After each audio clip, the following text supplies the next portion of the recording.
Welcome back to our YouTube channel Pop and Kenny. Today we discuss about another topic related to bio exams. दोस्तों क्योंकि आज इस video में हम discuss करेंगे जो कि हमारी सीरीज चल रही थी रिगार्डिंग bio एग्जामिनेशंस। तो जैसे कि आप स्क्रीन पर देख रहे हो कि झारखंड स्टेट ने जो bio एग्जाम्स कंडक्ट किया था तो वो क्या है, वो 2015 में कंडक्ट किया था। तो इसमें क्या था कि उन्होंने 1 मार्क्स के 10 क्वेश्चन पूछे थे। सो दैट इस वीडियो में हम जो 1 मार्क्स के क्वेश्चन आंसर हैं वो हम इस वीडियो में डिस्कस करेंगे। तो दोस्तों जैसे कि आप देख रहे हो ये पेपर नंबर 1 है बॉयलर टेक्नोलॉजी। तो क्या है इसमें, क्या है जो आप राइट हैंड साइड में देख रहे हो कि 10x1 लिखा हुआ कि मीन्स दैट कि 10 क्वेश्चन है 1 मार्क्स के। तो क्या है दोस्तों, यदि आपको एक वीडियो में एक अच्छा स्कोर करना है तो आप इन क्वेश्चन आंसर को लाइटली नहीं ले सकते, क्योंकि इसमें यदि आपको जस्ट एक OMR सीट दी जाती है उसमें जस्ट आपको टिक करना और वो आपको एक पूरा नंबर आपको एक अवार्ड कर दिया जाता है। सो दैट इन क्वेश्चनों की क्या है इम्पोर्टेंस तब बढ़ जाती है। तो दोस्तों देर न करते हुए डिस्कस करते हैं इस सीरीज़ के जो पहले क्वेश्चन हैं। वो है the critical point is the point at which options दे रखे हैं। ए है melting point and boiling point temperature become equal, कि मीन्स दैट कि क्रिटिकल पॉइंट क्या होता है जिस पर जो कि ये ऑप्शंस दे रखे हैं। इसमें बी ऑप्शंस है change of volume occupying evaporation is 0, change of volume occupying evaporation is not 0, D है नन ऑफ द अबव। में क्रिटिकल पॉइंट एक ऐसा पॉइंट होता है जहाँ पे ये कंडीशन दी रखी है, इनमें से कौन सी कंडीशन फॉलो होती है। तो इसका जो करेक्ट आंसर है वो रहेगा B, change of volume occupying evaporation is 0। कि सबसे पहले आपको इसको सिंप्लीफिकेशन के लिए आपको पता होना चाहिए कि what is the critical point. Critical point होता क्या है दोस्तों, को मैं क्रिटिकल पॉइंट के बारे में आपको बताता हूँ। Critical point is the with the increase in whenever the we increase the vessel pressures then sensible heat increases. जब हम कभी किसी वेसल्स का प्रेशर इंक्रीज करते हैं, यदि कोई भी वेसल अंडर प्रेशराइज कंडीशन है तो क्या है, यदि हम उसको और हीट अप करेंगे तो क्या है sensible heat increasing and the latent heat of evaporation decreases at point x. ये पॉइंट एक्स यदि आप स्टीम फॉर्मेशन आप कर्व देखोगे वहाँ पे एक पॉइंट आता है x, at that point the latent heat becomes 0। कि जिस तरीके से ये ऑप्शन बी है change of volume occupying evaporation is 0।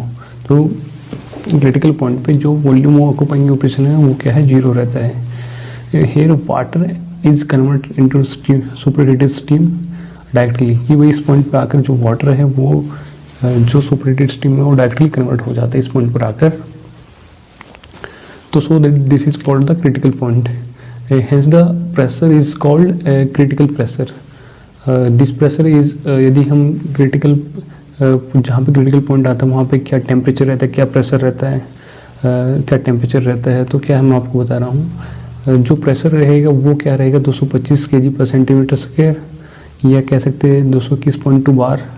And the corresponding temperature रहेगा उसका 374 degree Celsius at a critical point line of liquid and dry steam line मर्ज।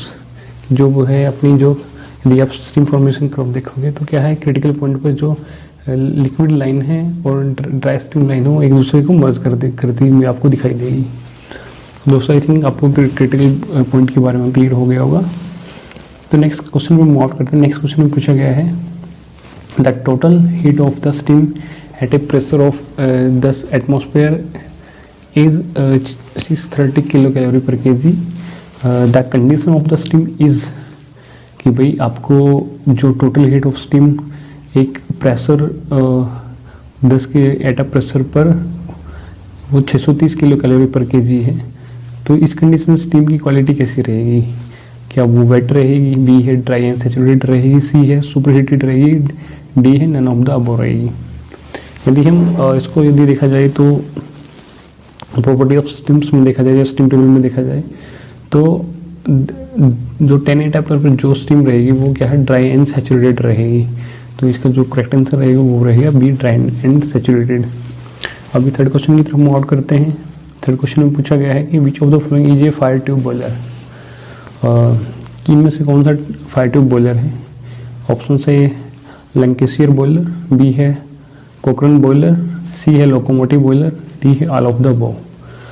तो सबसे पहले आपको इनमें डिफरेंशिएट करने से पहले आपको बताना चाहिए कि फायर ट्यूब बॉयलर क्या होता क्या है। तो फायर ट्यूब बॉयलर के अंदर क्या आता है कि the hot gases from furnace passes through the tubes which are surrounded by water, कि भाई जो फर्नेस से हॉट फ्यूल गैसेज होती है जो एस्केप आउट होती है वो क्या है इनसाइड द ट्यूब को इनसाइड की ट्यूब से गुजरेगी और क्या है आउटसाइड उसके क्या रहेगा वाटर रहेगा। तो ये है फायर ट्यूब बॉयलर की प्रॉपर्टी है। तो इसमें यहाँ पे मैं आपको कुछ यदि आपको इसका करेक्ट आंसर जानना तो मैं क्या है यहाँ पे लिस्ट आउट ऑफ कर दूंगा जो भी अपने जितने भी फायर ट्यूब बॉयलर है आप उसमें से डिफरेंशिएट कर सकते हैं कि इनमें से कौन सा बॉयलर फायर ट्यूब है और कौन सा बॉयलर फायर ट्यूब नहीं है। लेकिन अकॉर्डिंग टू दिस क्वेश्चंस क्या है इसका करेक्ट आंसर रहेगा वो डी है, वो है ऑल ऑफ देम, क्योंकि जितने भी इसमें आपने बॉयलर्स मेंशन किए गए वो सभी फायर ट्यूब बॉयलर है। तो और भी जो फायर ट्यूब बॉयलर है मैं आपको मेंशन करता हूँ कि कौन कौन से फायर ट्यूब बॉयलर होते हैं, जैसे कि सिंपल वर्टिकल बॉयलर है, कोकरन बॉयलर है, लंकेशियर बॉयलर है, कॉर्निश बॉयलर है, स्कॉच बॉयलर है, लोकोमोटिव है, वेलकुन बॉयलर है। ये क्या है ये सभी फायर ट्यूब बॉयलर्स में आते हैं। तो दोस्तों नेक्स्ट क्वेश्चन की तरफ मूव आउट करते हैं, वो फोर्थ क्वेश्चन है। फोर्थ क्वेश्चन में हमसे क्या पूछा गया है, a device which is use for pumping water into the boiler and also for heating the feed water called, कि वो कौन सा डिवाइस है जो कि वाटर को पंप बॉयलर में पंप करने के काम आता है और सेम टाइम पे जो फीड वाटर को हीटिंग के लिए काम आता है। तो ऑप्शन से ए है इकोनोमाइजर, बी है फीड हीटर, सी है फीड पंप, डी है इंजेक्टर। जो इसका करेक्ट आंसर रहेगा वो रहेगा इंजेक्टर। इंजेक्टर क्या होता है आपको बता देता हूँ, जहाँ पे जो कि वर्टिकल टाइप के बॉयलर होते हैं लाइक लोकोमोटिव क्या है वहाँ पे इसका यूज़ किया जाता है। तो क्या है ये क्यों यूज़ किया जाता है, क्योंकि इसमें ये तो एक जहाँ पे इंस्टॉलेशन स्पेस कम होता है वहाँ पे इसका यूज़ किया जाता है। तो क्या है इंजेक्टर की प्रॉपर्टी होती क्या है, ये with the help of steam क्या है वाटर को प्रेशराइज करके जो इसकी काइनेटिक एनर्जी ऑफ स्टीम है वो convert into the pressure energy. तो क्या है ड्यू टू दिस ये क्या है वाटर को पंप करता है on the high pressure side. तो दोस्तों क्या है ये वाटर को बॉयलर में पंप तो करता है, लेकिन जब स्टीम की with the help of steam में इसको वाटर ट्रांसफर करता है तो क्या है ये क्या प्रीहीटिंग ऑफ वाटर भी करता है। सो दैट जो इसका करेक्ट आंसर रहेगा वो क्या रहेगा इंजेक्टर। तो दोस्तों फिफ्थ क्वेश्चन की तरफ मूव आउट करते हैं। फिफ्थ क्वेश्चन में पूछा गया है maximum heat loss in boiler installation occur due to, कि जो मैक्सिमम हीट लॉस होता है वो बॉयलर में क्यों होता है, किसके कारण होता है। ऑप्शंस दे रखे, ए है मॉइस्चर इन फ्यूल, बी है इनकम्प्लीट कंबशन, सी है फ्लू गैसेस, डी है unburned carbon.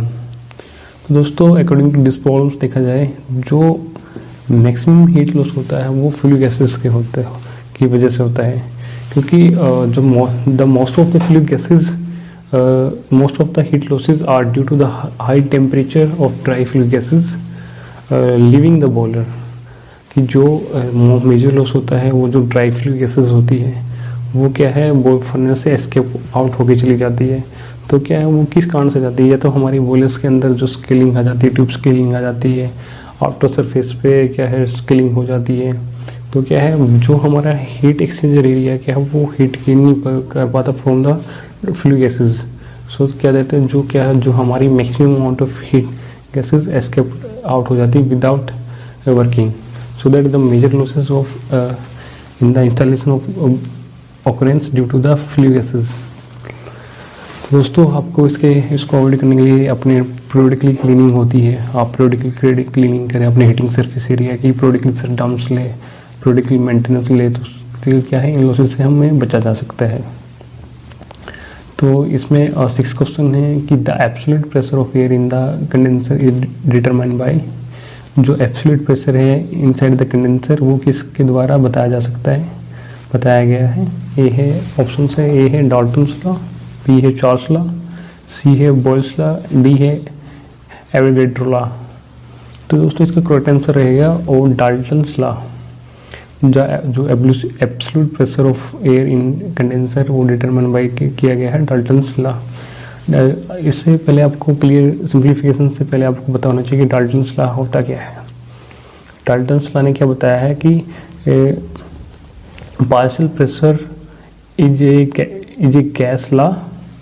Dalton's law of gas is a partial pressure of gases in which state that the total pressure exerted by a mixture of gases is equal to the sum of the partial pressure exerted by the each individual gases in the mixture। कि भाई जो Dalton's law है वो mixture है of gases है equal to the sum of the partial pressures exerted by the each individual gases. तो इसका जो करेक्ट आंसर रहेगा वो रहेगा डाल्टन्स लॉ। अभी 7th क्वेश्चन की तरफ मूव आउट करते हैं। 7th क्वेश्चन में पूछा क्या गया है, a good fuel is one which, कि भाई एक अच्छा फ्यूल कौन सा हो सकता है।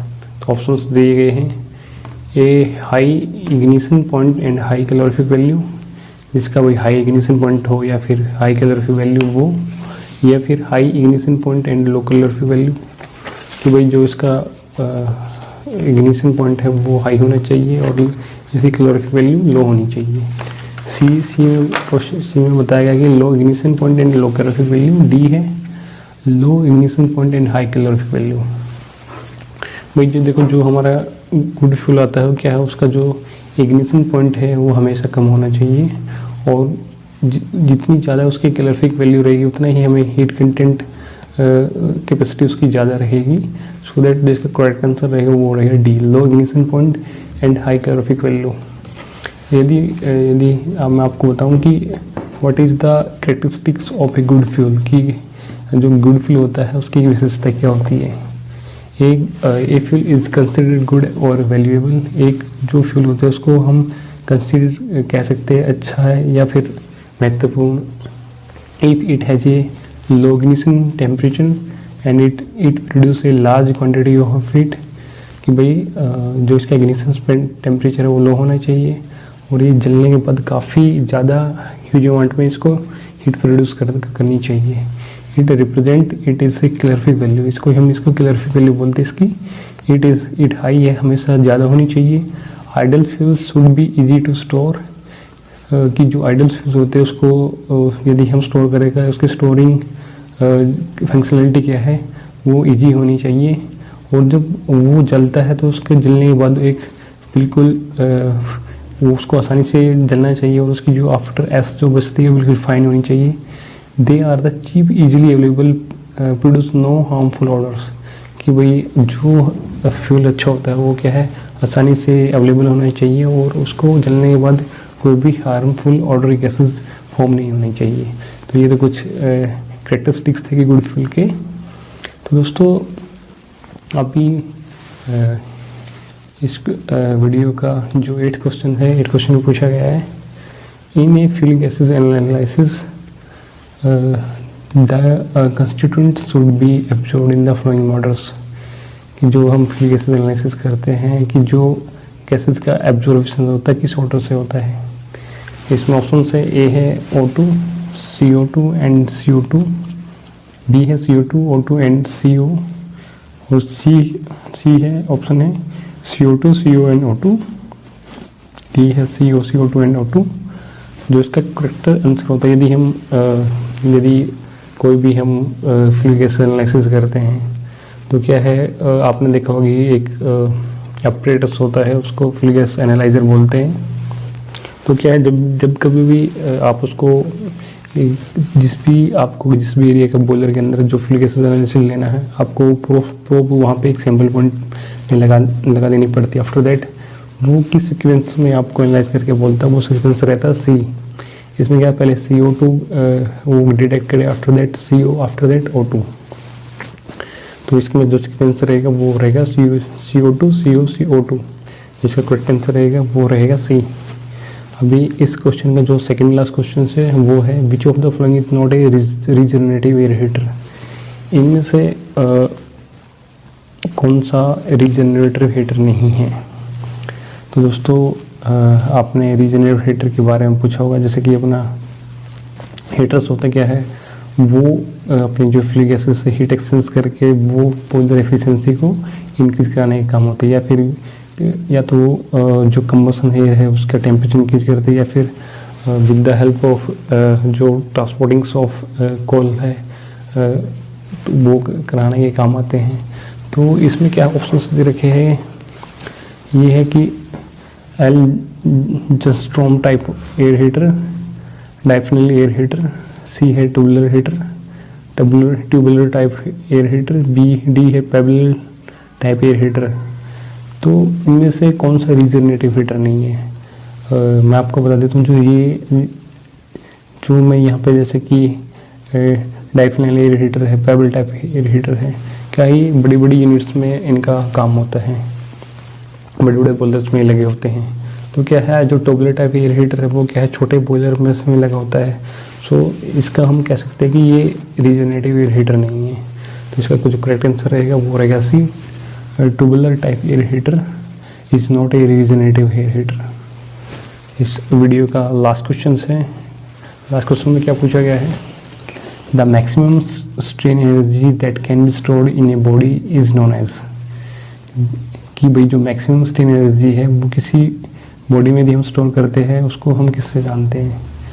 ऑप्शंस दे रखे, ए है इम्पैक्ट एनर्जी, बी है रेजिलेंस, सी है प्रूफ रेजिलेंस, डी है मॉडुलस ऑफ रेजिलेंस। तो इसका जो करेक्ट आंसर रहेगा वो रहेगा मॉडुलस ऑफ रेजिलेंस। ये जो क्वेश्चन आंसर है वो जो स्ट्रेस स्ट्रेन डायग्राम होता है उससे ये क्वेश्चन लिया गया है। तो उसमें क्या वो एक पॉइंट आता है, मैं आपको यहाँ पे बताता हूँ, in the elastic limit the maximum amount of energy that can B absorbed bye a material per unit volume without creating any permanent deformation is called modulus of resilience. कि भाई कोई भी एक पर्टिकुलर मटेरियल है जो कि एक energy अब जो एक maximum amount of energy absorb करता है without creating any permanent deformation, तो क्या है उसको हम क्या बोलते हैं, मॉडुलस ऑफ रेजिलेंस।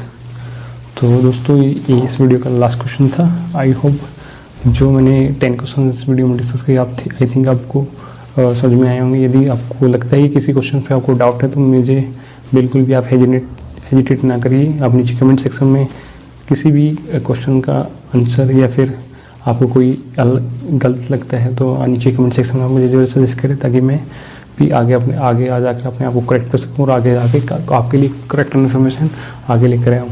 तो दोस्तों यदि आज इस वीडियो में मुझे आप पहली बार देख रहे हैं तो मैं आपसे रिक्वेस्ट करना चाहूँगा कि इस प्लेटफॉर्म पर मैं पावर प्लांट ऑपरेशन और मेंटेनेंस से लेकर काफ़ी अच्छी वीडियो बनाता रहता हूँ, जो कि आपके आने वाले करियर के लिए काफ़ी हेल्पफुल होते हैं। तो दोस्तों यदि आपने सब्सक्राइब नहीं किया please don't forget to subscribe this channel. आप चैनल उसको सब्सक्राइब कर लेना चाहिए, क्योंकि आगे जाकर हम काफ़ी बॉयलर टरबाइन ऑपरेशन और मेंटेनेंस और क्या बोलते हैं energy auditor in the point of plant safety, ये सारे टॉपिक हम इस वीडियो पे आने वाले डेज में डिस्कस करेंगे। सो दैट मैं नहीं चाहता कि आपसे कोई भी इंफॉर्मेशन जो कि मैं अपने यूजर्स के साथ शेयर करना चाहता हूँ आप उसे वंचित रह सके। सो दोस्तों यदि अभी तक आपने सब्सक्राइब नहीं किया प्लीज़ इसको जल्दी से सब्सक्राइब कर लीजिए, क्योंकि मैं एनालिटिक्स देखता हूँ अपने कि ओनली 30% जो मेरे व्यूअर्स हैं उन्होंने सब्सक्राइब कर रखा है, 70% ने नहीं कर रखा है। तो दोस्तों मैं आपसे रिक्वेस्ट करना चाहूँगा प्लीज़ चैनल को सब्सक्राइब करें, ताकि आप सब्सक्राइब करते हैं मुझे मोटिवेशन मिलता है, आप शेयर करते हैं मुझे मोटिवेशन मिलता है। तो दोस्तों मैं अपना काम कर रहा हूँ, दोस्तों आप आपकी बारी आप अपना काम करिए, इस वीडियो को ज़्यादा से ज़्यादा शेयर कीजिए और ज़्यादा से ज़्यादा प्यार दीजिए। तो दोस्तों फिर मिलते हैं अच्छे टेक्निकल वीडियो के साथ, तब तक के लिए जय हिंद जय Bharat. This video don't forget to subscribe this channels, क्योंकि इस चैनल को आपको सब्सक्राइब कर लेना चाहिए, क्योंकि इस चैनल पर मैं पावर प्लांट ऑपरेशन और मेंटेनेंस से लेकर वीडियो बनाता रहता हूं, जो कि आपके आने वाले करियर ग्रोथ के लिए काफी हेल्पफुल हो। यदि आपने अभी तक सब्सक्राइब नहीं किया तो प्लीज नीचे सब्सक्राइब बटन पर क्लिक करके इसको सब्सक्राइब कर लीजिए और बेल नोटिफिकेशन को